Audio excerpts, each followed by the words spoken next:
my side of the microphone, from the green light to the speed trap, Ray Garino and Joe D calls them as they sees them, and you better believe them. Here, relevant news, biased opinion, and outright nonsense regarding every aspect of automotive culture. Gasp! It's mechanical trickery never before broadcast over FCC-regulated airwaves. Thrilled to the explosive tension as Ray and Joe cuss each other down track, barrel roll across the finish line, laughing at certain disaster as they shake hands with the devil.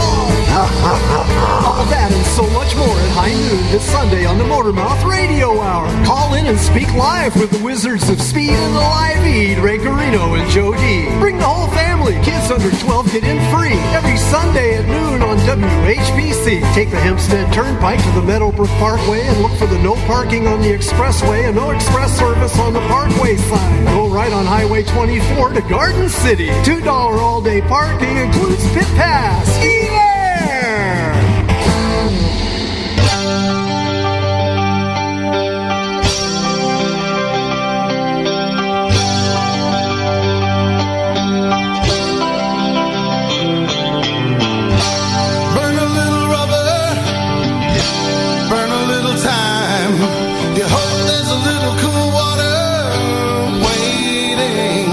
At the end of the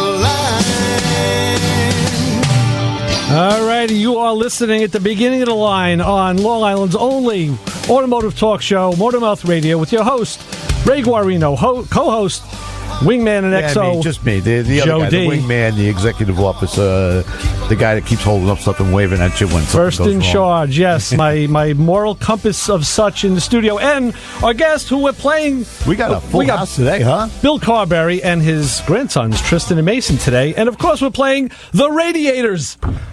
Who else would you play? Well, it's kind of hard to think of. Who do you play when Bill's And why here? is that, Ray? Tail of the music. Well, because Bill is from Kappa Radiator in Farmingdale. Now, Bill, you've been in business a long time out there, right? 36 years, yeah. That's a long time. Wow. Very good. That in itself that longevity is fantastic. It shows you're doing the right thing without a doubt. I guess so. Yeah. They keep coming in. Absolutely.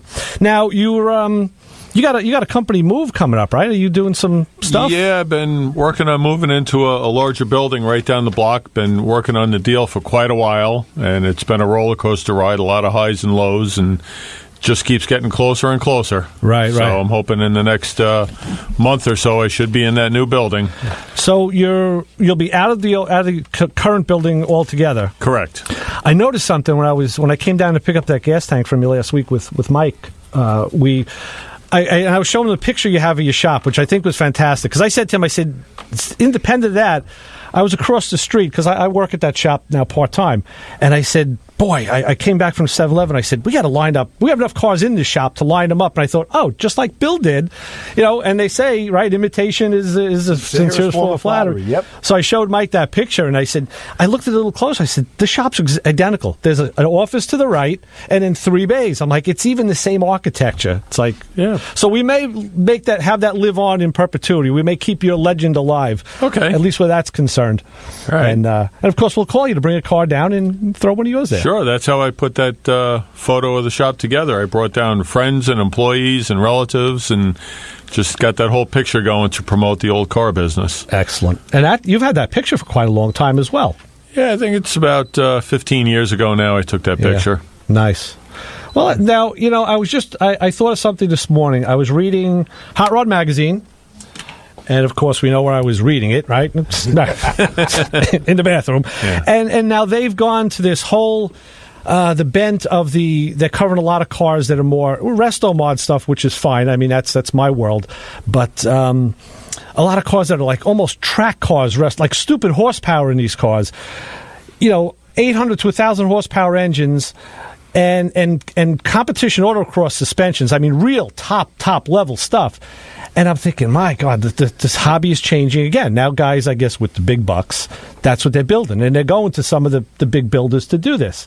What are your thoughts about that? Have you seen that encroaching into the work that you do at your shop? Or Well, I do get some people that kind of ask for stuff like that in their cars, but most of the time I talk them out of it, because if you're talking about a regular everyday driver you want to have fun with, you don't need all that stuff. Right. I even talk guys out of rear disc brakes half the time because a lot of them want to do it just for the look, Right. not even for the function. Get those covers that go over the drum brake. Yeah. I hate those. Exactly. But I get customers that, they read about everything and then they ask, well, what about this and that and how much? And as soon as you hit them with the how much, they usually back off. Yeah. Well, rear disc brakes have gotten a lot cheaper now. I mean, there's a lot of kits you can use. I didn't do disc brakes on my own car. I stayed with drums. And I thought if I ever did it, I'm going to do it with OEM stuff. I'll get parts that I can get out of a junkyard so I can service it. You don't have to worry about that manufacturer being in business however many years later when you need a part, right? Yeah, that's what happens. Some of this stuff is all of a sudden maybe 5 years or 10 years down the road. Next thing you know, they're out of business. And meanwhile, hopefully for the foreseeable future, the car companies will be around. Or what's happening? And junkyards. Yeah. I mean, or what happens with them is, oh, no, we discontinued that. Now we're on to another series. You need to buy our new kit. I'm like, oh, cripe. All right, well, what we're going to do now is we're going to do what we do on Motor Mouth Radio. We're going to go to the phones, and we're going to say, hi, you're on with the Motor Mouths.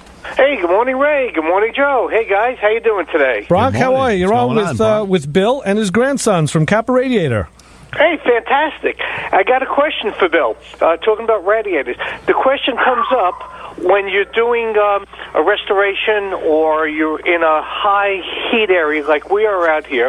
Is it preferable to go with an aluminum radiator, or is it better to stick with the copper, and why? What do you suggest? I've been asked this question about 10,000 times, I would say. Exactly. This week. Yeah, probably. It all depends on your application, the kind of horsepower you have, if you have air conditioning, what kind of driving you do with the car, how original you're trying to stay with the car. There's so many different ways of going with it that there's really no blanket answer. I actually wrote a 2-page letter to that to answer that question, and there is no definite answer until you get down to the particulars of what you're building. Right. Is there any advantage with the aluminum outside of what you're building over the copper? Well, aluminum is lighter, less weight. It's usually a lot less expensive just because of the raw material of aluminum. Can I jump in?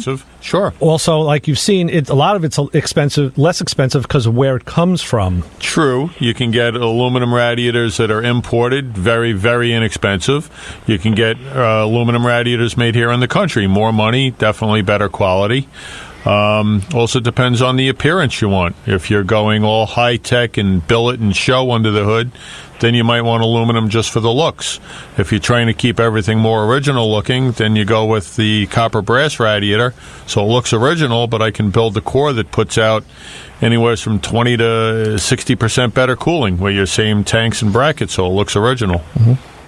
All right, now I got another question for you.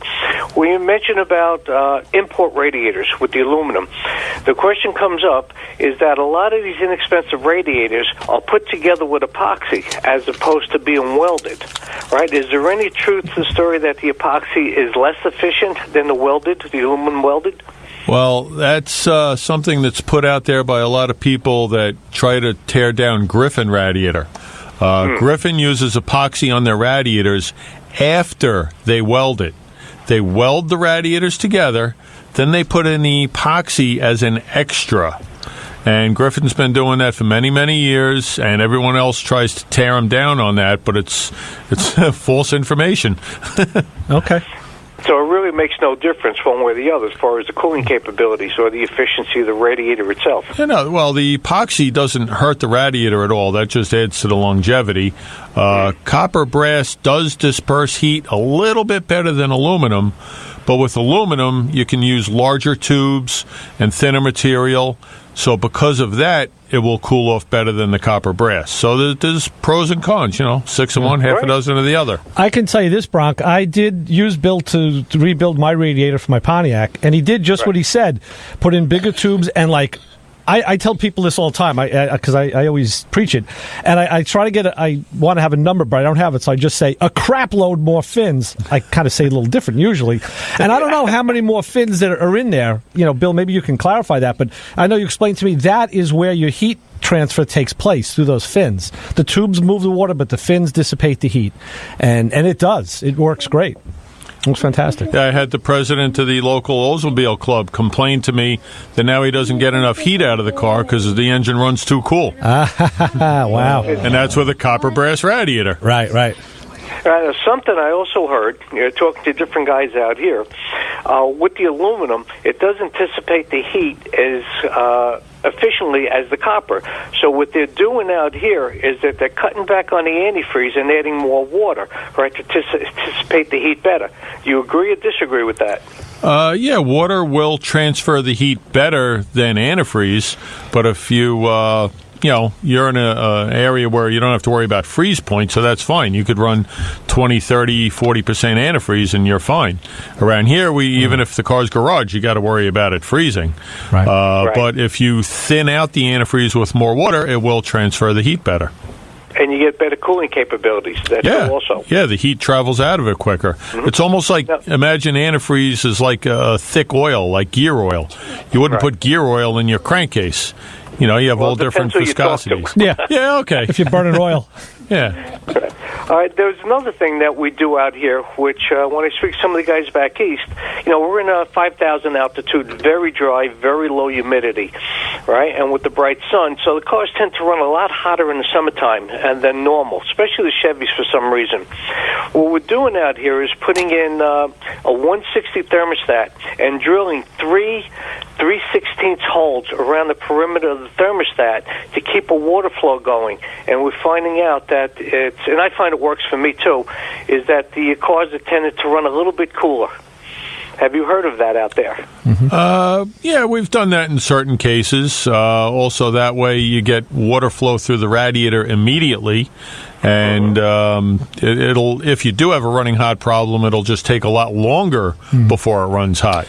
The other thing, Brock, that I did on good advice was bought a Robert Shaw full flow thermostat, and this thing has windows in the side. It's really once it opens, it's open more than a traditional style thermostat. And again, been running it for a few years and have no problems. I got a stand thermostat. 60% more flow when the thermostat opens. Mm-hmm. Yeah, if I remember right. Maybe I got my numbers wrong. Yeah, I don't think remember. that's what I remember, something about that. Yeah. Also, with the high-performance racing thermostats, you can get the same amount of maximum flow when the thermostat opens. Mm-hmm. I've had a regular stand thermostat in the engine that's in my car now. I've had that same thermostat in the previous two engines. Wow, yeah. If it ain't broke, don't fix it. Right. It works. The famous words, right? Wise words. Well, and that's also from a system that gets serviced and flushed and cleaned some that's systematic. The main thing too. Right. Is that flushing the system out? Is that people don't realize that you do build up contaminants in there? And another thing, which a lot of people never do, is wash out the core of the radiator when they're washing the car. Take the garden hose and clean it, but you wash it from the engine compartment towards the grill, not the other way around. Yeah, get the bugs out and whatnot. I find it out here, Bug City over here, Yeah. When they get up into the mountains, you come back there, and it looks like the whole thing is just covered in these little tiny little bugger thingies from all the trees. Yeah, So absolutely. it does make a difference. And one more thing that Bill had done for me, because I saw a friend have a problem with this, with a car that sat for a while, and he had cast iron heads, he had an aluminum intake, and the intake was rotting out at the water passages because antifreeze gets it's acidic and it'll start to eat aluminum. So Bill, you had drilled a well and put in a nickel. It's sacrificial anode. The sacrificial zinc anode. The zinc anode, right? So that'll get eaten before the aluminum parts on the engine, and that thing is I guess it's cheaper to change and a lot easier than changing an intake or a set of heads. So, All right, you made a good point about antifreeze. When it sits too long, it starts to become corrosive, especially on aluminum. Yeah, and it's a good idea. Well, I do my cars. They drive 10 out of the 12 months out here, which is a good thing. Rather than storing it's 8 out of 12 months. Back east, like we used to do. Exactly. Is that you flush that antifreeze out? It doesn't take much, costs you a couple bucks, but it keeps the integrity of the system on a much higher level, and the efficiency is much higher. That's right. Now, what do you suggest on a car? Let's say a car, an East Coast car that sits. What should be the periodic maintenance of a flush of the antifreeze system? Well, back in the day, it used to be every 2 years. If it's a car that's not being driven, 10,000 miles a year like our toys, you could probably go 2 or 3 years. One thing I did on my own personal car and my Ford truck, I put Evans waterless coolant in there. And that's lifetime. You do not put any water in with it. It goes in straight. It's